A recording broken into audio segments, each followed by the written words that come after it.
DND number 11, Circle of Life in Jesus' Name, Part 3, Chapter 2. It is October 22nd, Tuesday afternoon, at the Perez home, Hillcrest, California. When young Eric pulled back up to Jordan's house, there was a very pleasant scene taking place. Agent Wyatt knelt down in the small drive talking with a group of kids who'd apparently just stepped off the school bus because they had backpacks and school uniforms. They were laughing, and then they high-fived the agent. Agent Wyatt saw Eric pull up and move the children out of the driveway so he could pull in. When young Eric got out of the car, he approached the group. "I see you have some new friends, Agent," he said. "Oh, yeah, these are my buddies. Kids, this is—" "I know who it is. It's Eric Keno. Ricky Keno is his father," one of the boys said. Eric smiled. "Well, hello, everyone. Did you have a good day at school?" "Yes," they all said. "What happened to your face?" the first boy who'd spoken asked. I got into a fight." There was a murmur of oohs. "Did you win?" another boy asked. "I did." Eric looked at Agent Wyatt. "I need to go inside and sit for a minute. You guys have fun." "Are you feeling puny?" "Yep, I'm real tired." "You need help?" "No, I can make it." "Well, you're sweating pretty bad." "Yep." He swayed. Agent Wyatt grabbed his arm. "Excuse me, kiddos, but Eric's not feeling too well. I'll be right back." He helped Eric to the house. Jordan opened the door and immediately ushered him inside. "Three? What's wrong?" "I'm suddenly so tired. Can I lie down a minute?" "Yes, of course." She put her arm around his waist. "I've got him, Agent Wyatt. Thank you for your help." "Well, call me if you need me. I'll be out front." "I will, thanks." Jewel Perez clapped her hands at Josie and Jamie. "Josie, get him a glass of lemonade. Jamie, get him a couple of cookies."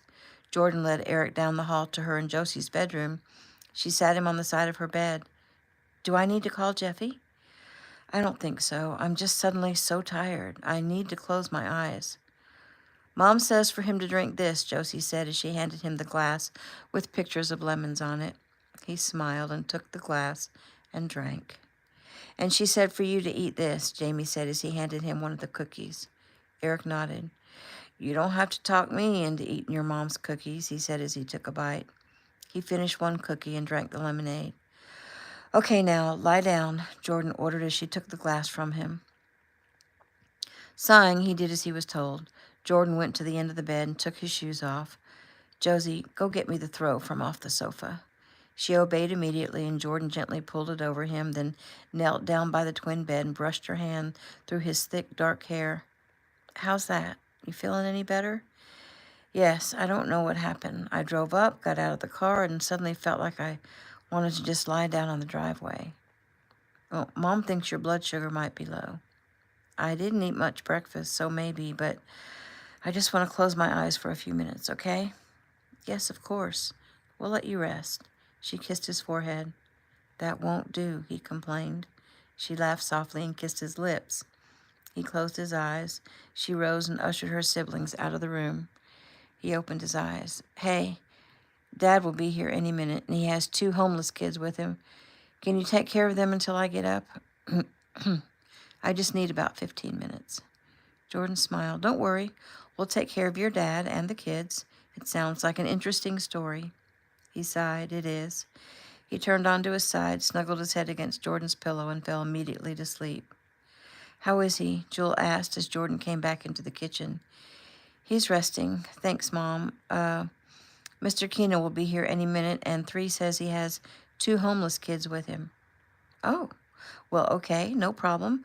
I have another batch of cookies coming out of the oven now and one more batch to go in, so there will be plenty." "Okay, and I'm going to go sit with Eric." As Ricky Keno drove up to the tiny house, he was surprised to see Agent Wyatt standing in the tiny front yard, talking to a bunch of children. I wonder what's going on here," he said to his 2 passengers. "It looks like a neighborhood gathering," Alex said. "So this house is the home of your son's girlfriend?" "Yes, it's the first time I've been here." "It's a tiny little house," Destiny said. "Not what I expected when you said you have to stop by your son's girlfriend's home." Ricky smiled at her because he knew what she was saying. "Well, money doesn't make the person, Destiny. It's what's in the heart, the character, the soul. The people who live in this house, though life has been a struggle for them, are some of the finest people I know. And that may be because life has been a struggle for them and they still stayed loving and positive and strong. Destiny and Alec nodded. Would you like us to stay in the car and wait? Alec asked. No, of course not. Why would you think that? Well, we're kind of not very presentable, is how my mom would put it. Yeah, that's probably what they thought about Jesus. Come on, he said as he opened his door and got out. Ricky immediately walked over to Agent Wyatt. Hello, Agent. He held out his hand. Wyatt shook it. The kids became totally silent as they stood in awe looking at the movie star. Kids, I guess you know who this is, Agent Wyatt said. It's Ricky Keno, a boy cried. Ricky smiled at them. You should address him as Grandmaster Keno, Agent Wyatt chided. The kids got silent. And you should bow to him, like this, the agent quickly demonstrated. The children all did as he showed them. Ricky stood very still and then bowed to them. Hello, everyone. It's an honor to get to meet you. I told Jamie that I didn't believe him that he knew you. I guess you'll have to apologize to Jamie. The boy nodded. And these are my two friends, Alec and Destiny, Ricky said. Alec smiled and Destiny gave a small wave. Hi, she mumbled. Well, we're going to go in and visit with the Perez family. Aw, please stay and play with us. You guys have to get home, Agent Wyatt put in. Your parents are going to come looking for you because they know the bus has already come and you're going to be in trouble. Aw, the children moaned. What if I come back on Saturday and get your parents to bring you to the park and we'll play some football, Agent Wyatt offered. Yay, that would be great, the kids said. Could you come too, Grandmaster Keno? One of the boys asked. He grimaced. I'm not sure. Let me check my schedule and see if I can make that happen. It may have to be in the morning. That's okay, the boy said quickly. Still, I need to check my schedule. Now, Agent Wyatt, who is a very good friend of mine, says you need to hurry home. So you guys do that. He bowed. It was very nice to meet you all. They bowed again. Ricky turned and headed into the house with Alec and Destiny right behind. That was sweet, Jules said as she opened the door for her guest. Ricky laughed. Yep, kids are awesome. He paused, motioned behind him. Mrs. Perez, this is Alec and Destiny. They were homeless until today, and we're going to help them get on their feet. Well, it's very nice to meet you, Jules said. She frowned. Mr. Keno, Ricky, young Eric wasn't feeling well, and he went to take a nap. You might want to go check on him. Ricky frowned. Thank you, I will. He quickly glanced around the tiny home. It consisted of a small front room, dining area, kitchen, and he saw a hallway with 4 doors. It's down the hall, the second door on the left, Jules directed. He headed that way. Please, Alec and Destiny, let me get you some of my famous lemonade and oatmeal cookies. Have a seat, and I'll get it. Let me help you, Destiny said. Jules nodded. Alec, we'll be right back. Alec nodded and sat and smiled up at the 2 children. Hello? Hi, I'm Jamie, and this is my sister Josie, and she got kidnapped from school yesterday, so we stayed out of school today, but Mom says we have to go back tomorrow. Wow. Well, nice to meet you. Josie? That must have been pretty scary. She nodded. It was, but Eric saved me. I see. It was on the news, Jamie said, as if the guy should have known. Oh, well, I don't have a TV. Why not? Because I don't have a house. Oh, well, that's sad. Where do you stay? Well, we've been living in a tent in the woods, but the Kenos are going to help us find a place to live. That's really nice. I love them, Josie said, and my sister is in love with Eric, but she calls him 3. 3? Yeah, 'cause in their family there's 3 Erics. Ricky Keno's real name is Eric, but you didn't know that. Bet you didn't know that. No, I didn't, Alex said with a laugh. Here we go, Jules said, as she and Destiny came in with a plate of just-baked cookies and 2 glasses of lemonade. Down the hall, Ricky quietly opened the door to the bedroom. Jordan knelt beside his son, stroking her hand over his hair. She looked up at him. Hi, Mr. Keno. He said he felt so tired he could just lie down in the driveway. Agent Wyatt had to help him in the house. My mom had him drink some lemonade and eat a cookie, thinking his blood sugar might be low. He ate it and fell right to sleep. Do you think he needs a doctor? I'm not sure, but I do know he needs to rest. He really should have stayed in bed all day. This trip down here to see Nick, he felt he had to take. And I agreed with him, but it's obviously been too much, especially with the stress of the press conference. I'm going to try to get him to sleep for the next few days. Jordan nodded. What can I do to help? You, young lady, can go back to school and back to practice and take care of business so that he's not worried about you. She sighed and nodded. Yes, sir, I'll do that. Can I come home with him and stay with him one more night? I think he needs me. He's having nightmares. Ricky nodded. Yes, that's fine. Let me have a word with him. She stood. Okay, I'll be out here if you need me. He smiled. Got it. Jordan left the room and Ricky leaned over his son. Eric? When he didn't respond, he patted his shoulder. Eric. His eyes fluttered open. Dad? He sat up. You okay, Eric? Yes, sir. I just needed to close my eyes for a few minutes. Are you sure that's all it is? Any other symptoms? Dizziness? Confusion? Young Eric laughed softly. Well, no more than usual. Are you ready to face the rest of the day? He swung his feet over the side of the bed. Yes, sir. How long have I slept? No more than about 15 minutes, 20 maybe.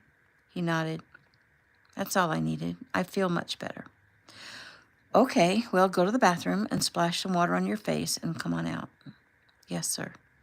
Ricky made his way to the small living room and sat on the sofa next to Alec. Jewel jumped up immediately from her chair and went to get him a glass of lemonade. She came back and handed it to him. My special lemonade. I hope you like it. Thank you, Jewel. Jordan picked up the plate of cookies and offered him one. And these are Mom's famous oatmeal cookies. She makes them with all organic oats, raisins, and walnuts, almond flour, and coconut oil. Eric laughed. Thanks, Jordan, for knowing that I'd appreciate knowing that. He grabbed up a couple of cookies and took a bite. Now, that really is good. Jewel, you'll have to add these to the restaurant menu. Oh, I'm so glad you like them. I was thinking I'd make up several dozen for the memorial on Friday. Ricky frowned. Well, that would be a lot of work. I don't mind. I want to help. He nodded. Well then, I'll compromise. Your cookies will be welcome if you let me pay for the ingredients. She looked into his eyes and saw he wouldn't be denied, and she nodded. Okay, it's a deal. You're a hard man to work with, she joked. He laughed. Most people say I'm agreeable and light-hearted. Young Eric entered the room. That is only what they say to his face, he quipped. He grabbed a chair from the dining room and turned it backwards and took a seat, his arms folded across the back of the chair. Jordan immediately went to him, stood behind him, and gave him a quick hug. Are you okay? He nodded. Yep, sorry about that. I just couldn't keep my eyes open. Well, we're going to get you home, and you're going straight to bed, Ricky said firmly. So Destiny spoke up. What exactly happened to you? I mean, I heard that some guys pushed you into a van and took off with you. Nick told us that. Well, they drugged me. They put a needle in my neck and knocked me out, and they took me to Mexico and held me for ransom. And they took Josie from her school, he added, glancing at the quiet girl, to make sure my father paid the ransom. But I fought my way out, and Josie and I got back to a hospital a little over 24 hours ago, so I'm just a little tired. Andy has an infection from a knife wound. Andy has a concussion, Jordan added. Eric shrugged. I'm okay. All that, and you came down here today to meet with Nick? Alec asked. Well, I was grateful to be able to get away and actually be able to come to the meeting, and I didn't want to leave Nick hanging. I wanted to keep my promise. If I didn't, he may be lost. Why is Nick so important to you? Because God waved his hand and put him in my path, he said, turning to smile up at Jordan. And that means he's important to God. And the same thing goes for you. So I'm a little tired. Big deal. Do you mind if I ask how you and Jordan met? He stopped on the highway to help me change a tire, Jordan said. Destiny smiled. He's a knight in shining armor. Everything happens for a reason, Eric said. Jordan and I were meant to be together, and if I hadn't met her, I wouldn't have met Nick. And if I hadn't met Nick, we wouldn't have met you guys. God is so awesome. He has a plan. It seems random, but it's not. Ricky smiled at his son. You guys are pretty amazing people, Destiny said softly. God is amazing, Ricky corrected. Well, seeing as how young Eric is so tired, we might have to cut this visit short, Jewel, but we'll talk again soon. I'm going to send you some money on the phone for cookie supplies, and I'll see you Friday. He rose. Jamie, Josie, be good for your mom, Ricky said. They both bowed to him, and he bowed back. Young Eric also rose and put his chair back in the dining room. Josie came to him, and he hugged her. Hey, sweet girl. You okay? She smiled and nodded. Yes, but I wish you didn't have to go. Well, you can FaceTime me as often as you like. If you have any bad dreams or feel sad or afraid, just FaceTime me, no matter what time it is, even if it's in the middle of the night. Okay? She nodded and buried her face against his abdomen, making him wince, and he hugged her tight. I'll see you on Friday, right? 'Cause Grandma said you are really good at entertaining the little ones. Josie smiled. They love me. He laughed. I'm sure they do. And I love you too. Everyone started shaking hands or hugging family members and making their way out to the cars. 3, maybe I should drive, Jordan said. He nodded, handed her the keys, and they headed off to the Keno's home. New scene. It's October 22nd, Tuesday, early evening. South Keno Estate, Crystal Cove, California. Hello, hello, welcome to our home, Bree said cheerfully. Both Alec and Destiny merely stared up at Bree. Bree smiled and held her hand out to Destiny. What's your name? Oh, I'm Destiny. I forgot that Ricky Keno was married to Brianna Adams. It's nice to meet you, Mrs. Adams. It's Keno, Bree corrected.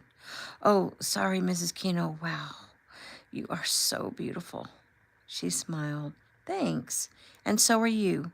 She turned to Alec, who hadn't yet closed his mouth. And your name is? I'm Alec. Well, it's very nice to meet you both. She smiled kindly.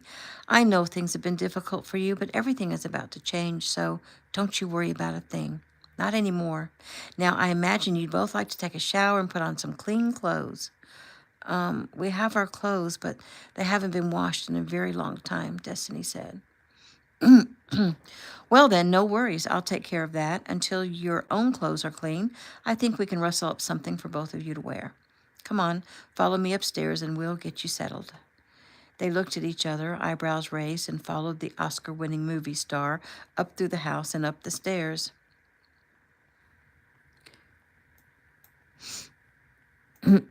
At the top of the staircase, she turned left. She passed the first door on the left, because if Gabe stayed over again, he'd be in there. She went down the hall toward the end. So, are you two married? Alec looked down. No, ma'am. Not yet, anyway. Bree nodded. Okay, then I'll give you separate rooms. She opened the next to the last door on the right. Destiny, why don't you take this room? They walked into the room, and Destiny gasped. It was like something out of a designer magazine. A big, beautiful bed done in grays and whites, and large dresser, a desk, and a chair, and 2 large chairs facing a larger bay window that looked out over the front lawn. Bree walked into the bathroom. There's body wash and shampoo and conditioner. There's more towels on the console right there, and there's a robe right there on the back of the door. Destiny nodded. Where are your clothes that need washing? So they're in that overnight case there, and that Hillcrest High gym bag. Alec, just set those outside the door for me. He did immediately. Okay, Destiny, make yourself at home, and when you get all cleaned up and dressed, come on back downstairs, because I know Taylor and Gabe are going to want to meet you. Destiny nodded her head. Now, Alec, you come with me. She led him down to the last bedroom on the right. Pretty much the same setup. Make yourself at home. There's a robe in the back of your bathroom door as well. She said as she opened a few drawers. Ah, yes. Here's a razor, and here's some fresh blades. She opened a cabinet, and here's some shaving cream and aftershave in case you're wanting to shave. If not, that's okay too. He smiled. I would love to shave, he said as he ran his hand over the scruffy mess on his face. Fine then, we'll do some shopping and get whatever else you might need, but I'm sure just getting cleaned up will make you feel so much better. Mrs. Keno? She smiled. Yes. I can't thank you enough. It's my pleasure, she said quickly. We'll see you downstairs. Yes, ma'am. New scene. Alex stared at his reflection in the mirror. He was clean, and it felt really good. He definitely needed a haircut, he thought, as he ran his hand over the shaggy, light brown mop. He'd lost weight. He was tan. He leaned forward and squinted at his face. He'd lost his glasses the day some guy punched him outside the LA shelter, but he could see well enough for now. He wore some black sweatpants and a black t-shirt, and he figured it was Gabe Tanner who loaned him the clothes because the shirt said Team Gabe on the front. Alec had actually seen that tournament last spring. That was before his life had fallen apart. And it was his fault, it had. He had no one to blame. He'd taken his girlfriend to the prom, ended up in a room one of his friends had reserved at the hotel, and is now paying for the night of pleasure. He messed up. Still, no matter what, he was not going to leave his girl and his child, like his own father had left him. When Desi's parents threw her out of the house, if his own mother would have taken her in, he could have still gone to school this fall. Unfortunately, his mom was only focused on him being distracted by Desi and the pregnancy. She'd wanted him to forget her so that he didn't mess up his scholarship. But it was messed up anyway. What she didn't think about was if she had offered to allow Desi to live with her, he would have been able to concentrate on school. Drawing a deep breath, he left the room and went to the room next door. Destiny sat on the edge of the bed, combing out her long, blonde hair. She looked up at him, and he smiled at her. That hair was one of the things that had drawn his eye to her a year ago. That gorgeous hair was stick straight and came to the middle of her back. It was cut straight across, and it shimmered as she walked. It was silky and smooth, and all he wanted to do was touch it, feel it. She'd flipped her head and glanced at him in the lunchroom. She was a junior. It was game day, a little over a year ago. She had on her little cheerleader uniform and was talking to other cheerleaders who were seated at the table. He'd made the first move because he wasn't shy. He was the senior class president. He knew everyone and everyone knew him. And at the time, he was almost a sure thing to be the valedictorian the following spring. But he'd lost his mind over this girl. No one, not anyone, would have thought he'd end up living in a tent in the woods behind a convenience store. He shook his head to keep his mind from wandering and sat next to her on the bed. Feel better? She nodded. It feels so good to be clean. You smell really good. I know, right? She said as she tugged on a tangle. Here, let me, he said, and took the comb from her hand. She turned slightly, and he gathered her hair to the back and gently combed out all the tangles. When he finished, she stood and faced him. So, how do I look? He looked her over. She wore white joggers and an orange t-shirt that said Brookside Tigers on the front. You look adorable. I guess those are Taylor's clothes. You think? And I'm guessing those are Gabe Tanner's clothes. He laughed. You think? She sighed and frowned. You okay, Desi? She nodded. I feel like I'm in a dream, like nothing is real. He patted the bed. Sit down. She sat and he took her hands. We got used to living in that tent, right? Yes. And before that, we got used to living in that apartment, right? Yes, but it's not exactly how I expected my life to go. He nodded and swallowed down the emotions that welled up. I'm sorry, Desi. If I could take it back, if we could go back to that night, I'd change it. But I swear, I'm going to figure this out, and I'm never going to leave you, and I'm going to marry you, and I'm going to be a father to our child. I just have to figure it out. Ricky Kino said he could get you into school. Do you want to go back to school? Yes, I want to make something of myself, but I'm not sure what direction to take anymore. I had it all figured out, a full ride at Stanford Law, an apprenticeship already granted at Jenkins and Savage, the 10th ranked law firm in California. And I've blown it all, Desi. But I'll figure it out, I swear, and we'll have a good life. She smiled and stood. Come on, let's go downstairs and meet the Gabe and Taylor.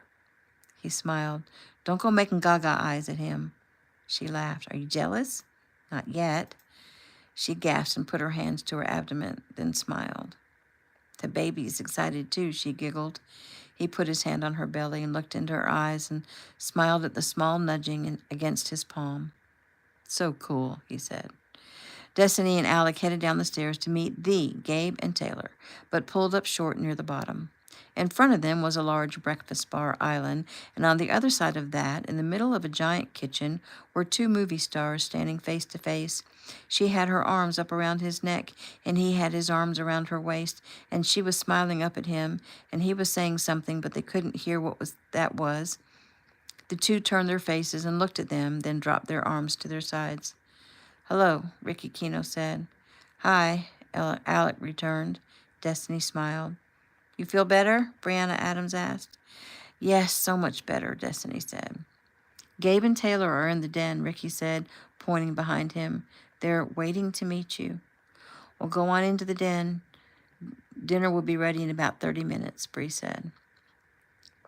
They nodded and headed toward the den. When they entered, Gabe and Taylor stopped kissing and jumped to their feet. Gabe immediately moved forward, hand extended. "Hey, you must be Alec. So nice to meet you."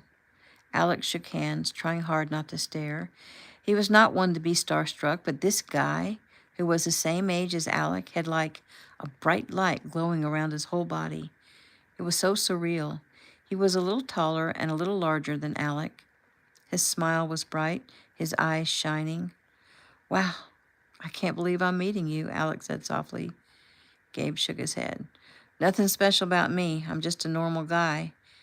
Alec shook his head. "There is nothing normal about you." He looked down at Desi. This is Destiny." Gabe smiled at her and nodded and offered his hand. She took it and smiled up at him. "Hi, call me Desi. Everybody does." "It's nice to meet you, Desi," Gabe said. Desi stared up at him. His voice was strong, powerful, sure. He was absolutely different in person than on videos. She could feel the power emanating from him. "Hey, Desi," Taylor said brightly. "I'm Taylor." Desi grinned. "Oh, I know. You are even more beautiful in person than on the internet." "Don't be silly," she said with a giggle. "And you look cute in my school colors." Desi laughed and put her hand on her swollen belly. "I hardly qualify as cute anymore." Yes you do. You're adorable. I got the shirt from my brother because I thought you might need a little more room. When are you due?" She looked over at Alec. We think maybe the end of January." "Oh, so you haven't been to a doctor?" "Well, we'll fix that all up." Taylor turned to Alec and held out her hand. "Hi, Alec. I didn't mean to be ignoring you. It's nice to meet you, too." He nodded and shook her hand. "You two, well, you guys are great. I mean, thanks for the warm welcome." "Come sit," Gabe said, motioning at the two couches. "We'd love to get to know you." "Why?" Alec asked suspiciously. Gabe smiled warmly. "Well, you're interesting. I mean, we've already been told that you were living in the woods in a tent behind the store. That had to be hard, especially in Desi's condition." "Well, I'm just so glad that my brother went down there today and you guys were there," Taylor said. "How long have you been in that tent behind the store?" "We've only been there for 2 weeks," Alec said. "Where were you before that?" Gabe asked. "We were up in Alameda. We got a ride from a trucker down here to Hillcrest because we were trying to get down to a friend that I went to high school with who was going to let us crash at his place. But when we got there, he had a roommate who suddenly said, 'No way.'" Desi nodded. "That was a bad day. I cried my eyes out." "Neither of you have any family?" "My dad threw me out of the house when I told my parents I was pregnant. That was back in the spring, a few weeks after prom." "Oh, that is so sad," Taylor said as she reached over and hugged Desi. "I think my mom is sad," Desi said. "I don't know what my dad is thinking. We used to be so close. He called me his little angel. I guess he was so disappointed in me that he couldn't stand to look at me. He told me I had to leave." She turned as tears welled in her eyes. "How about your parents, Alec?" Gabe asked. He sighed. "It's just my mom and me. My father left when I was 9. My mom is mad at me, and I guess with good reason. I messed up. We've struggled since my dad left, barely make ends meet, but I worked hard at school and I obtained a full ride at Stanford." "Wow. You must be really smart," Gabe said. He shrugged. "Apparently, I'm an idiot. I threw it all away, but I love Desi.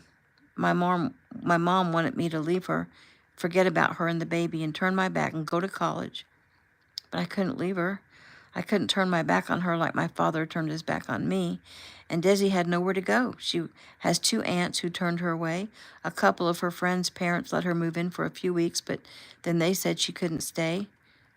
So I was able to beg some lady at the housing administration to push through our paperwork. I think she felt sorry for us, and she got us in for only a very small amount of rent. But then I lost my car and my job and couldn't find any work, and they put us out. We stayed a few nights in a local shelter downtown LA, but felt we were better out on our own because it was dangerous there. I got in a fight with some strung-out dude who wanted to put his hands on Desi. He busted me in the face, and he broke my glasses, and it's been hell. Living in that tent was actually the best place so far. Some man and his wife came by and gave us pillows and blankets. Wait a minute, Gabe said. So you usually wear glasses? He nodded. Yeah, but I can see. I'm not totally blind. I just can't see clearly, and I get headaches now. Well, that's something we'll have to take care of right away, Gabe stated firmly. Alex shook his head in wonder. You people are amazing. When your brother and father came by today, it was like an answer to a prayer. Well, it was an answer to our prayer, Taylor said. What do you mean? Desi asked. Every morning, our family prays for God to put someone in our path, someone that he wants us to help. Today, it was you two. Very cool. And you're our age, so we also have new friends. Desi shook her head in wonder.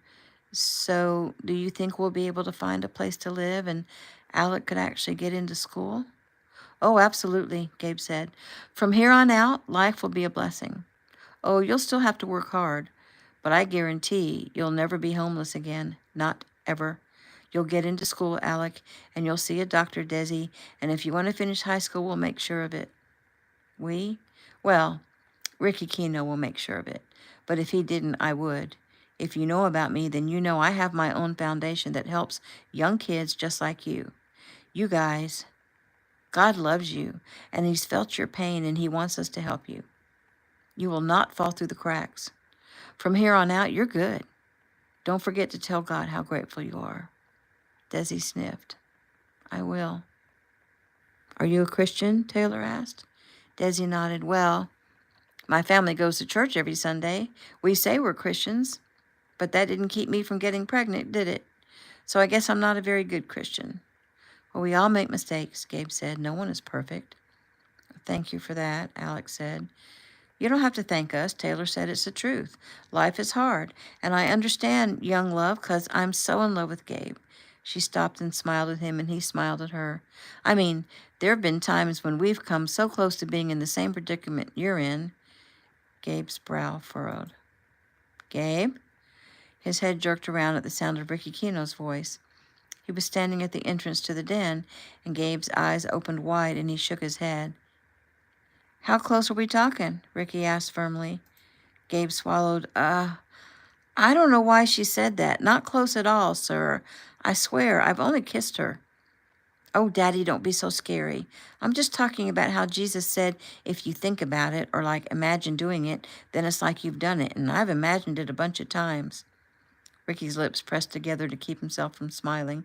Alec and Desi couldn't help but let out a small chuckle, and Gabe didn't dare smile. Taylor, you and I need to have a talk, Ricky said. But right now, dinner is ready, he announced. We're eating at the kitchen table. Gabe, please run up and wake young Eric and Jordan and ask them to come down to dinner. New scene. It's October 23rd, the wee hours of Wednesday morning. The Tanner home, Pine Forest, Georgia.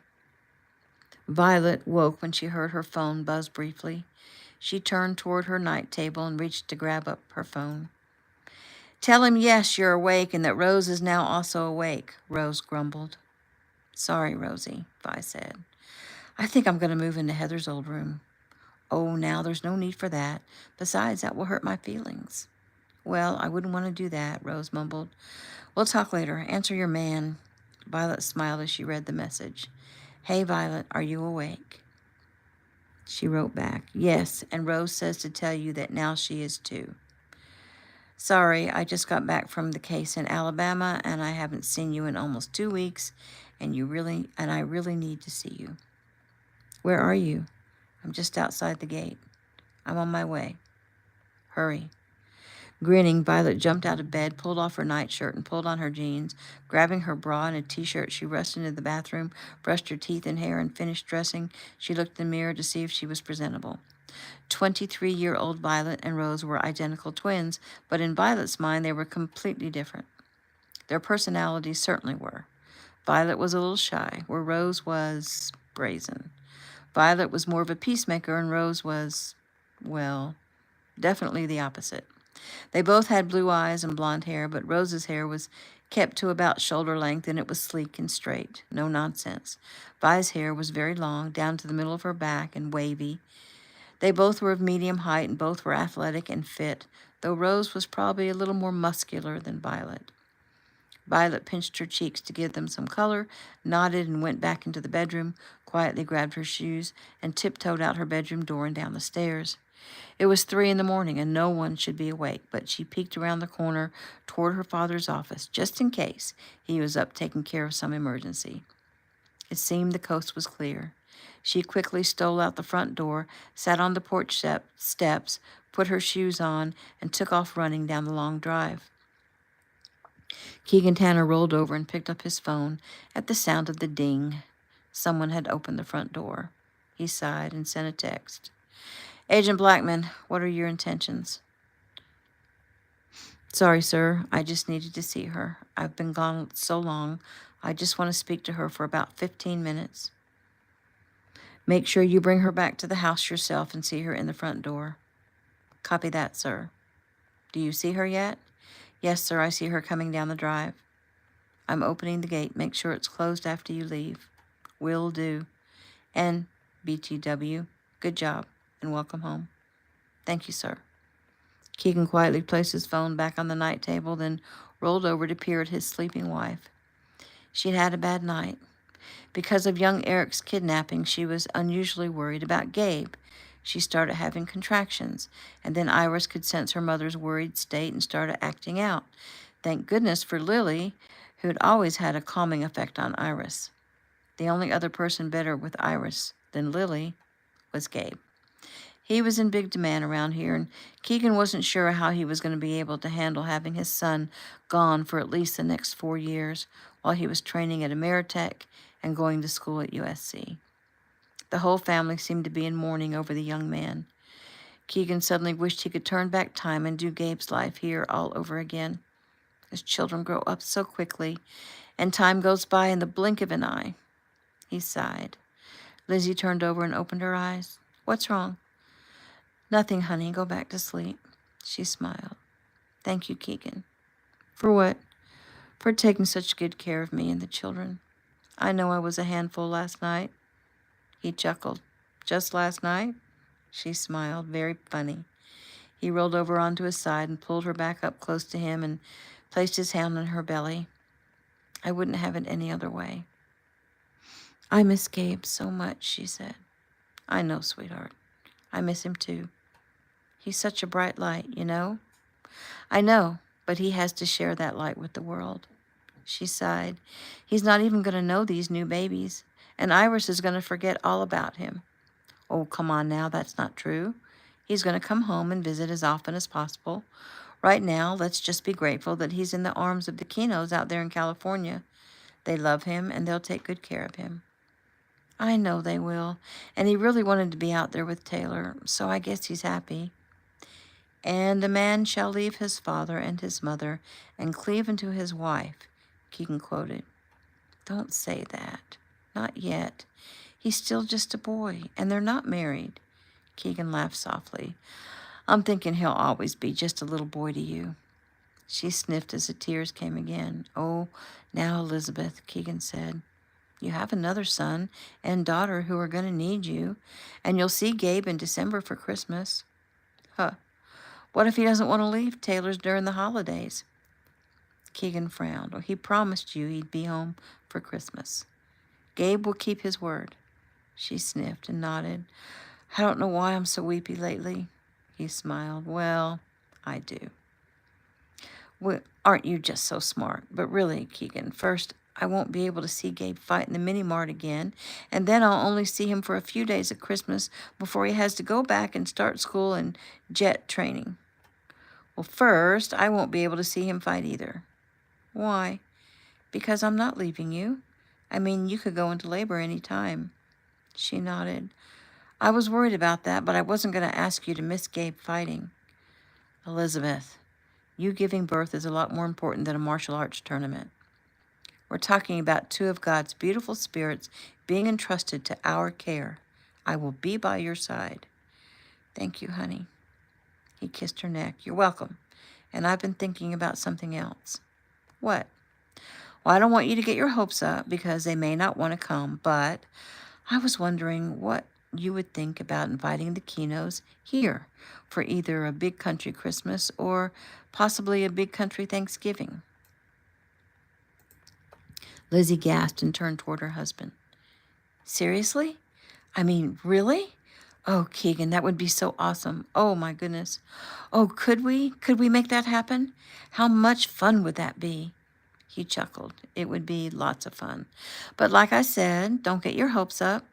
I'm not sure what they usually do for Christmas. I mean, the Kino family includes a lot of people.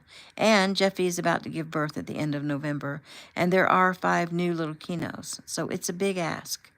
But I can at least ask. Just don't get your hopes up. Okay, I won't. You're right. It's a big ask. But maybe the next year. We'll see, he said, as he softly kissed her lips. And that is the end of chapter 2.